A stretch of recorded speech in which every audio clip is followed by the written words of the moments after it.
Southampton Under-21s returned to the top of the table after beating West Ham United 2-0 at Staplewood, thanks to goals from Dom Gape and Ryan Seager. Martin Hunter named a strong side including left-back Matt Targett and recent first-team debutants Jake Hesketh, Jason McCarthy, Gape and Seager. West Ham's side included Diego Poye, who signed in the summer from Charlton Athletic and has made 3 first-team appearances this season. Ryan Seager pounced on a mistake to create Saints' first chance of the game. He squared it to Sam McQueen, but he was denied by an acrobatic save from Rafael Spiegel. Saints' opener came after just 8 minutes in bizarre circumstances. Dom Gape's corner flew past the defender and troubled the goalkeeper to end up in the back of the net. A somewhat fortunate goal, but a lead nonetheless, as Gape netted his first of the season. McQueen almost made it 2 minutes later, but was denied with this near-post shot from the edge of the box. McQueen's hard work and determination saw him carve out another opportunity, but he really should have done better with this effort on his left foot as he dragged it wide. Jake Sinclair showed some good footwork on the left-hand side before crossing for McQueen again, but the 19-year-old couldn't get his header on target.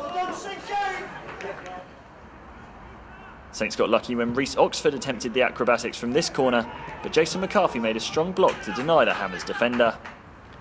Jair Parfitt-Williams looked for goal with this effort from outside of the box, but couldn't get any real power behind it as it fell safely into the arms of Paulo Gazzaniga. The start of the second half produced little opportunities as Saints were forced to shots from distance. This one from Jake Hesketh was well off target as he blazed over the crossbar. There were some bright moments though, and Jake Flanagan got himself forward but was unable to find the target as he struck his effort on the half volley.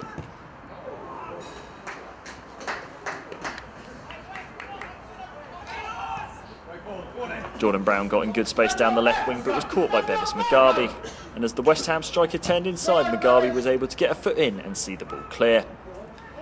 The West Ham goalkeeper played a major part in the second goal as Spiegel's clearance fell straight to Sam McQueen, who sprinted into the box and squared for Ryan Seager to poke home from close range. His 11th of the season for the Under-21s coming straight after he made his first team debut on Saturday. Not a bad week for the striker.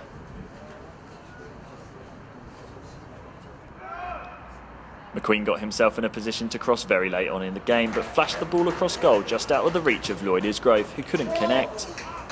Saints returned to the top of the league, but technical director Martin Hunter wasn't happy at his side's performance.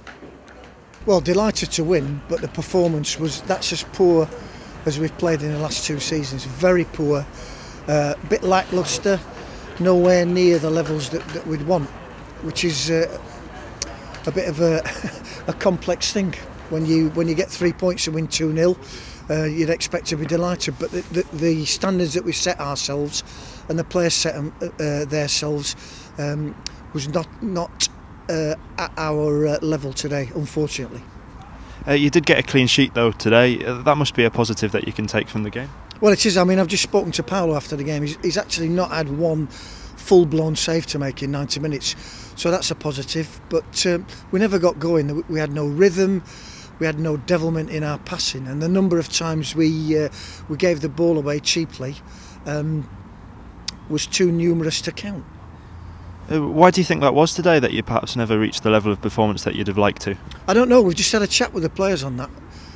We've had some other performances here when it's been in the afternoon. Now, that can't be an excuse. This could be, in an FA Cup tie, a 2:30 kick-off. I think Spurs have kicked off at 12 today, so it's more of a mental issue, more of a concentration.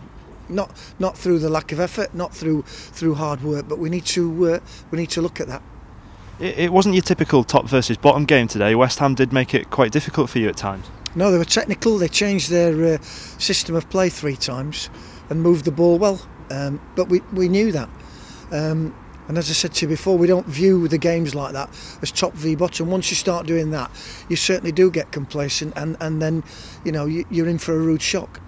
And there were a number of players in your team today with first team experience, of course, and one of them, Ryan Seager, got a goal at the end. It's been a good week for him, hasn't it? It's been a terrific week. He's a goal scorer. I think that takes him to double figures now. So he's done well. We get a lucky goal off a corner, but the type of delivery that we want, causes problems. So that was good. It was just the whole essence of the game today was was a bit lacklustre. And you've got a while now to prepare for the next game. How will you be going about your preparation for it? You'll be looking for a sort of better reaction than you got today, perhaps. No, I'm sure we'll get that. I mean, there's no bigger carrot than to play Chelsea at Stamford Bridge next Monday. So we'll just keep doing what we're doing. We'll recover tomorrow, and then we'll start preparing for the game the day after.